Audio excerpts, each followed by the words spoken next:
Vannu the great के नाम से लोग इनको जानते हैं, लाखों में इनके फॉलोअर्स हैं और बिहार में काफी ज्यादा संख्या में कह सकते हैं इनके समर्थक हैं। अब इनके साथ बीते कुछ हफ्तों से जो हो रहा है वो आप सबके सामने है।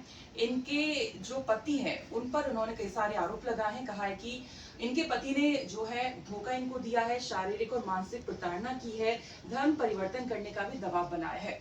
अब इस पूरे घटनाक्रम के बाद इनके पति मनी महराज जो है अब यहाँ पर पहले अरेस्ट होते हैं जुडिशियल कस्टडी में। अब पुलिस जो है इसकी जांच कर रही है मामले की। अब इस पूरे घटनाक्रम के बाद वन्नू दी ग्रेट का क्या कुछ कहना है, आइए इससे हम बातचीत करते हैं। वन्नू जी, आपने जिस तरह से अपने पति पर आरोप लगाए थे, हमने पहले भी आपसे बातचीत की थी, तो जो आरोप है सबके सामने हैं। अब पुलिस अरेस्ट कर चुकी है, जांच अपनी कर रही है, क्या कहेंगी? सबसे पहले तो सभी दर्शकों को मेरा नमस्कार, प्रणाम। और गिरी जी को, पिंकी भैया को सबसे पहले तो तहे दिल से शुक्रिया। उत्तर प्रदेश की पुलिस को बहुत बहुत धन्यवाद करती हूँ कि उन्होंने एक लड़की के साथ, ना कि एक फीमेल के साथ, हमारे इस देश में इस तरह के लोग, धोखेबाज लोग, आप जैसे कि आप बता रही हैं, आप बोल रही हैं, और सच्चाई ये है कि वो मेरा धोखेबाज पति है। उसको मैं धोखेबाज बोलूंगी। उसने धोखा किया, मेरे साथ छल किया, उसके परिवार ने धोखा किया और आज अपने धोखे की वजह से वो जेल की सलाखों में है। सच्चाई ये है और मुझे पूरा भरोसा है, पूरी उम्मीद है। पिंकी भैया पे मैं बहुत भरोसा करती हूँ, गिरी भैया पे। इन्होंने मतलब बहुत मेरा मदद किया। मेरे पास कोई रास्ता नहीं था, गिरी जी ने कॉल किया, गिरी जी ने मेरा हाल पूछा और पिंकी भैया के पास लेके आए और तभी ये चीज़ें पॉसिबल हो पाई। और आज मिराज जेल में है अपने धोखेधड़ी की वजह से। और आज भी वो सच स्वीकारने में, उसका परिवार सच स्वीकारने में थोड़ी सी भी लाज शर्म उन लोगों के अंदर नहीं बची है।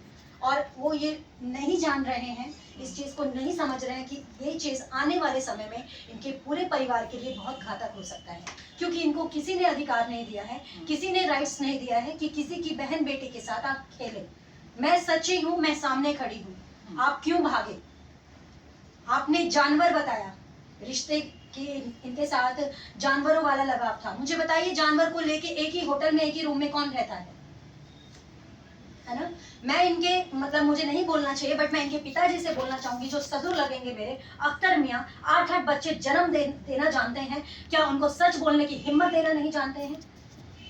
हाँ बिल्कुल, जो पटना में मनी महराज ने एक पीसी की थी उसको मैंने खुद भी सुना, जिसमें वो ये कहते नजर आ रहे हैं कि मतलब लग रहा था उनकी की शादी का उनका जैसे कोई इरादा ही नहीं था। उनका कहना था कि आपके घर वाले नहीं मानेंगे और कहीं ना कहीं हम लोग साथ में काम करते थे, अगर लगाव हो गया था, इसका मतलब ये थोड़ी ना कि हम शादी कर लेंगे।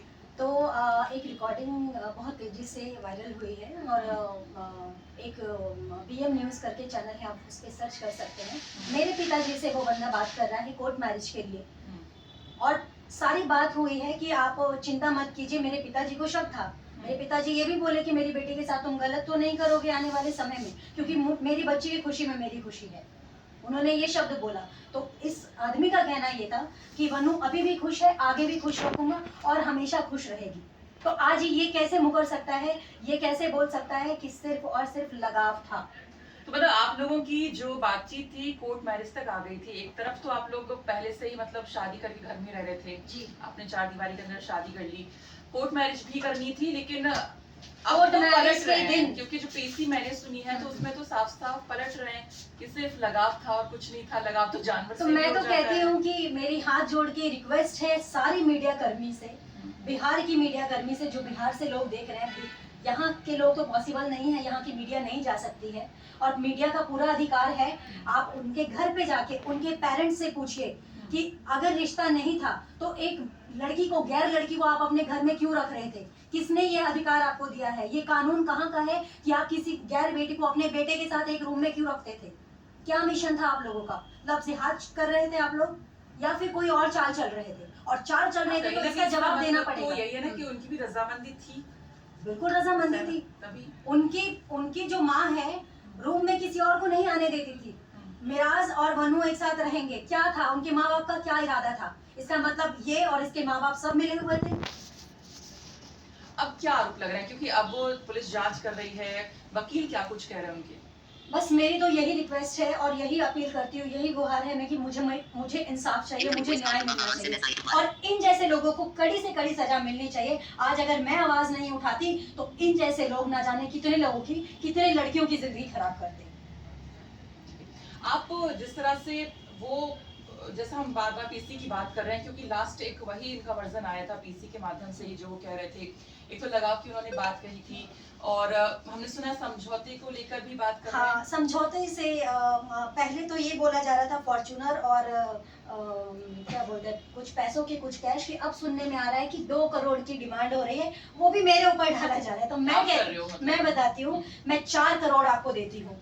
मनी मिराज, तुम्हारी 2 बहनें हैं, अफसाना और चांदनी, उन दोनों को बोलो कि अपने अपने हस्बैंड को छोड़ दे। उनके हस्बैंड से छोड़ने के बाद वो समझौता कर लेंगी। तुम्हारी बहनें छोड़ो, तुम्हारी माँ नैमो निशा अख्तर मियां जो मेरे ससुर है, उनको छोड़ने के लिए तैयार है, समझौता कर लेंगी। अगर आप समझौता करवा सकते हो तो मैं भी समझौता करने के लिए तैयार हूँ। और ये जो 3 साल से मनी मिराज आपको अपने घर में रखे हुए थे, तो वही बात है कि इरादा क्या था? शादी करने से तो पलट गए हैं, है ना? तो करना क्या चाहते थे? पलटने से सच्चाई तो बदल नहीं जाएगी ना।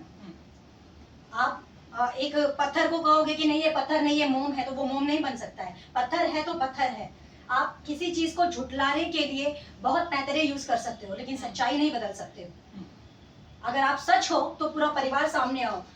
इनके लॉयर बोल रहे थे, एक मैंने बाइट देखा कि वनु को बोलो गंगा में खड़ी होकर और ये एफआईआर लेके कसम खा ले, अगर सच्ची होगी तो मैं केस लड़ने के लिए मना कर दूंगा। मैं कहती हूँ आप गंगा जी में नहीं, आप जहाँ कहे मैं वहाँ खड़ी हो जाऊंगी। आप इनके घर जाइए, मनी मिराज के पूरे परिवार को बोलिए, एक सच्चे मुसलमान की यही पहचान है कि कुरान शरीफ के ऊपर वो झूठी कसम नहीं खाएगा। पूरे परिवार को कसम खिलवाइए कि क्या मैं उनकी बहू नहीं हूँ, क्या उनके घर पे नहीं रहती थी मैं, और क्या चाल चल रहे थे ये लोग। इन लोगों को क्या लगा, आज तक कोई बोलने वाला खड़ा नहीं हुआ, इसलिए इन जैसे लोगों का मन बढ़ता रहा है।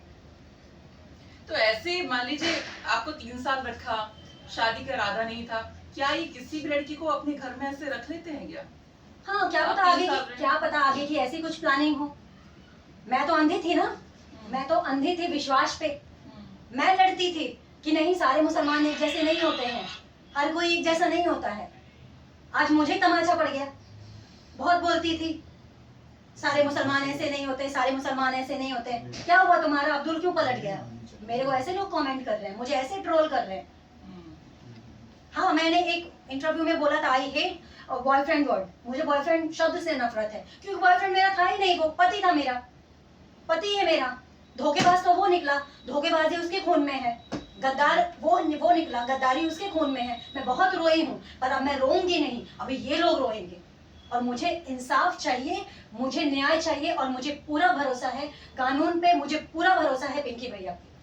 आपने मतलब आप इतना टाइम साथ में रही, तो आपको ये लगा था कि वो आपसे शादी करेगा, मतलब कोर्ट मैरिज करेगा, समाज में अपनाएगा? वो मुझसे शादी कर चुका था।